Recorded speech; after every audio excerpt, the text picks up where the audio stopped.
ನಾನಂತೂ ಒಂದು 5ರಿಂದ 6 ವರ್ಷನೇ ಆಗೋಯಿತು ಕೆಮಿಕಲ್ ಡೈಗಳನ್ನು ಹಚ್ಚೋದನ್ನು ಬಿಟ್ಟು. ಇದರಿಂದ ಏನಾಗಿದೆ, ನ್ಯಾಚುರಲ್ಲಾಗಿ ನನ್ನ ಕೂದಲು ಕಪ್ಪಾಗ್ತಾ ಇದೆ, ಜೊತೆಗೆ ನನ್ನ ಕೂದಲು ತುಂಬ ಚೆನ್ನಾಗಿ ಬೆಳವಣಿಗೆ ಕೂಡ ಆಗ್ತಾ ಇದೆ. ಹಾಗಾಗಿ ಈ ಒಂದು ವಿಡಿಯೋನ ನಿಮ್ಮ ಜೊತೆ ಶೇರ್ ಮಾಡ್ಕೊಳ್ತಾ ಇದ್ದೀನಿ. ನಾನು ರೆಗ್ಯುಲರಾಗಿ ಬಳಸುವಂಥ ಒಂದು ನ್ಯಾಚುರಲ್ ಹೇರ್ ಡೈ ಇದು ಅಂತಲೇ ಹೇಳ್ಬೋದು. ಇದರಿಂದ ನಮ್ಮ ಕೂದಲು ನ್ಯಾಚುರಲಾಗಿ ಕಪ್ಪಾಗುತ್ತೆ, ಜೊತೆಗೆ ಒಂದು ಒಳ್ಳೆ ಗ್ರೋ ಅನ್ನೋವಂಥದ್ದು ನಮ್ಮ ಕೂದಲಲ್ಲಿ ಆಗಲಿಕ್ಕೂ ಕೂಡ ತುಂಬಾ ಹೆಲ್ಪ್ ಮಾಡುತ್ತೆ. ಇನ್ನು ಇರುವಂತಹ ಏನು ವೈಟ್ ಹೇರ್ಸ್ ಇರುತ್ತೆ ಕಂಪ್ಲೀಟಾಗಿ ಕವರ್ ಆಗುತ್ತೆ, ಒಂದೊಂದು ಪ್ರತಿಯೊಂದು ಕೂದಲು ಕೂಡ ಕಪ್ಪಾಗುತ್ತೆ, ಜೊತೆಗೆ ಹೇರ್ ಫಾಲ್ ಆಗೋದನ್ನು ಕೂಡ ಕಡಿಮೆ ಮಾಡ್ಕೊಳ್ಬೋದು. ಇನ್ನು ಗ್ರೋತ್ಗೂ ಕೂಡ ತುಂಬಾ ಹೆಲ್ಪ್ ಆಗುತ್ತೆ, ಯಾಕಂದರೆ ಇಲ್ಲಿ ಯಾವುದೇ ಕೆಮಿಕಲ್ ಪದಾರ್ಥವನ್ನು ಬಳಸಿಲ್ಲ, ನ್ಯಾಚುರಲ್ ಪದಾರ್ಥಗಳಿಂದ ಮಾಡ್ಕೊಂಡಿರುವಂಥ ಈ ಒಂದು ಹೇರ್ ಡೈ ಏನಿದೆ ಇದನ್ನು ಹಚ್ಚೋದ್ರಿಂದ ಗ್ರೋತ್ ಚೆನ್ನಾಗಾಗುತ್ತೆ, ಕೂದಲು ನ್ಯಾಚುರಲ್ ಆಗಿ ಇನ್ಸ್ಟೆಂಟಾಗಿಯೇ ಕಪ್ಪಾಗುತ್ತೆ. ಹಾಗಾದರೆ ಯಾವ ರೀತಿ ಅಂತ ಹೇಳಿ ನೋಡ್ಕೊಳ್ಳೋಣ.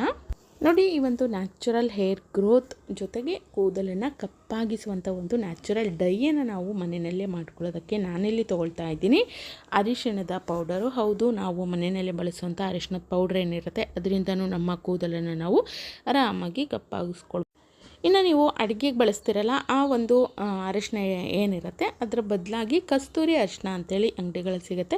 ಇಲ್ಲಾಂದರೆ ನೀವು ಕೊಂಬು ಸಿಗುತ್ತೆ, ಅರಿಶಿನ ಕೊಂಬು, ಅದನ್ನು ಕುಟ್ಟಿ ಪುಡಿ ಮಾಡಿ ತೊಗೊಂಡ್ರೆ ತುಂಬ ಎಫೆಕ್ಟಿವ್ ಆಗಿ ಕೆಲಸ ಮಾಡುತ್ತೆ. ಹಾಗಾಗಿ 1-2 ಟೀ ಸ್ಪೂನಷ್ಟು ನಾನು ಅರಿಶಿಣದ ಪೌಡ್ರನ್ನು ತೊಗೊಂಡಿದ್ದೀನಿ. ಅದ್ರ ಜೊತೆಗೆ 1 ಟೀ ಸ್ಪೂನ್ ಆಗೋಷ್ಟು ನಾನಿಲ್ಲಿ ನಲ್ಲಿಕಾಯಿ ಪೌಡರನ್ನು ತೊಗೊಳ್ತಾ ಇದ್ದೀನಿ. ಎಲ್ರಿಗೂ ಗೊತ್ತಿದೆ ನಲ್ಲಿಕಾಯಿ ಪೌಡ್ರು ಎಷ್ಟು ಎಫೆಕ್ಟಿವ್ ಆಗಿ ಕೆಲಸ ಮಾಡುತ್ತೆ. ಅದರಲ್ಲೂ ತುಂಬ ನಮಗೆ ವೈಟ್ ಹೇರ್ಸ್ ಆಗ್ತಾಯಿದೆ ಅಂದರೆ ಅದರ ಒಂದು ಹೇರ್ ಪ್ಯಾಕ್ಗಳು ಅಥವಾ ಆಯಿಲನ್ನು ಹಚ್ಚೋದ್ರಿಂದನೂ ಕೂಡ ನಮ್ಮ ಕೂದಲು ತುಂಬ ಬೇಗನೆ ಕಪ್ಪಾಗಲಿಕ್ಕೆ ಶುರುವಾಗುತ್ತೆ. ಏನು ವೈಟ್ ಹೇರ್ಸ್ ಇರುತ್ತೆ ಅದು ಕಪ್ಪಾಗುತ್ತೆ, ಹಾಗಾಗಿ ತುಂಬ ಎಫೆಕ್ಟಿವ್ ಆಗಿ ಕೆಲಸ ಮಾಡುತ್ತೆ. ಆನಂತರ 1 ಟೀ ಸ್ಪೂನ್ ಆಗೋಷ್ಟು ದಾಸವಾಳದ ಹೂವಿನ ಪೌಡ್ರ್ ಏನು ಬರುತ್ತೆ ಅದನ್ನು ನಾನಿಲ್ಲಿ ಹಾಕ್ಕೊಳ್ತಾ ಇದ್ದೀನಿ. ಇದು ಮಾರ್ಕೆಟ್ಗಳಲ್ಲಿ ಸಿಗುತ್ತೆ, ಇಲ್ಲಾಂದರೆ ನಿಮಗೆ ಮನೆಯಲ್ಲೇ ಹೂ ಸಿಗುತ್ತೆ ಅಂದರೆ ಅದನ್ನು ಒಣಗಿಸಿ ಪೌಡರ್ ಮಾಡಿ ಕೂಡ ನೀವು ಇಲ್ಲಿ ಬಳಸ್ಕೊಳ್ಬೋದು.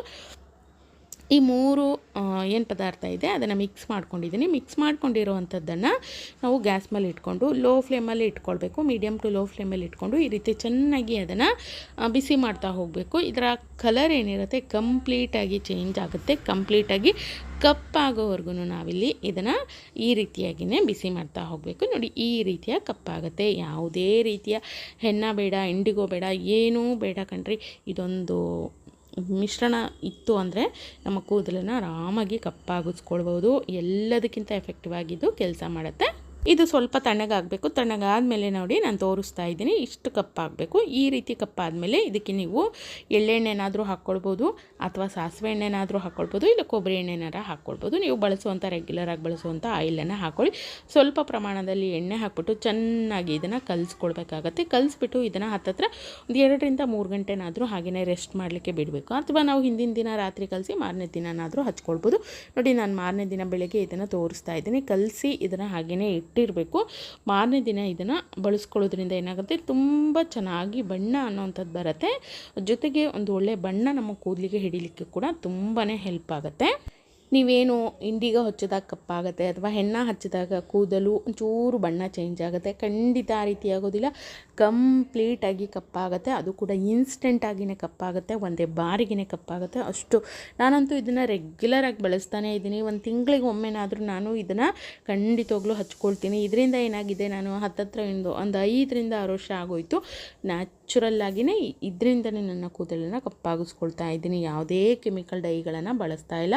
ಅಲ್ಲಲ್ಲಿ ಒಂದೊಂದು ವೈಟ್ ಹೇರ್ಸ್ ನನಗೂ ಕೂಡ ಇದೆ. ಇದನ್ನು ಹಚ್ಚೋದ್ರಿಂದ ಏನಾಗುತ್ತೆ, ಕಂಪ್ಲೀಟಾಗಿ ಕವರ್ ಆಗುತ್ತೆ, ಒಂದು ಕೂಡ ನಿಮಗೆ ವೈಟ್ ಹೇರ್ಸು ಅನ್ನುವಂಥದ್ದು ಉಳಿಯೋದಿಲ್ಲ.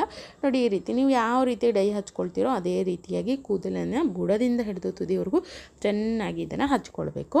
ನಾನಿಲ್ಲಿ ವೈಟ್ ಹೇರ್ಸ್ ಮೇಲೆ ಕೂಡ ಅಪ್ಲೈ ಮಾಡಿ ತೋರಿಸ್ತಾ ಇದ್ದೀನಿ. ಈ ರೀತಿ ನೀಟಾಗಿ ನಿಮಗೆ ಎಲ್ಲಿ ವೈಟ್ ಹೇರ್ಸ್ ಇರುತ್ತೆ ಅದರ ಮೇಲ್ಗಡೆ ನೀಟಾಗಿ ಅಪ್ಲೈ ಮಾಡಿಕೊಂಡು ಇದನ್ನು ಒಂದು ಅರ್ಧ ಮುಕ್ಕಾಲು ಗಂಟೆನಾದರೂ ತಲೆನಲ್ಲಿ ಹಾಗೆ ಇಟ್ಕೊಳ್ಳಿ. ಅದಾದ ನಂತರ ನೀಟಾಗಿ ಹೇರ್ ವಾಶನ್ನು ಮಾಡ್ಕೊಳ್ಳಿ. ಫಸ್ಟ್ ವಾಶಲ್ಲೇ ನಿಮ್ಮ ಹೇರ್ಸು ತುಂಬಾನೇ ಕಪ್ಪಾಗಿರುತ್ತೆ, ಜೊತೆಗೆ ಒಂದೇ ಒಂದು ಕೂಡ ಬಿಳಿ ಕೂದಲು ಉಳಿದಿರೋ. ನೀಟಾಗಿ ಹೇರ್ ವಾಶನ್ನು ಮಾಡ್ಕೊಳ್ಳಿ. ಖಂಡಿತವಾಗ್ಲೂ ನಿಮಗೆ ಒಂದೇ ಒಂದು ವೈಟ್ ಹೇರ್ಸ್ ಕೂಡ ಉಳಿಯೋದಿಲ್ಲ. ಅಷ್ಟು ಚೆನ್ನಾಗಿ ಒಳ್ಳೆ ಬಣ್ಣ ಅನ್ನುವಂಥದ್ದು ಬರ್ತಾ ಹೋಗುತ್ತೆ. ಯಾವುದೇ ಒಂದು ಕೆಮಿಕಲ್ ಡೈಗಳನ್ನು ಬಳಸೋದಕ್ಕೂ ಕೂಡ ಇಷ್ಟಪಡೋದಿಲ್ಲ, ಅಷ್ಟು ಒಳ್ಳೆ ಕಲರ್ ಅನ್ನುವಂಥದ್ದು ನಮ್ಮ ಕೂದಲಿಗೆ ಬರ್ತಾ ಹೋಗುತ್ತೆ.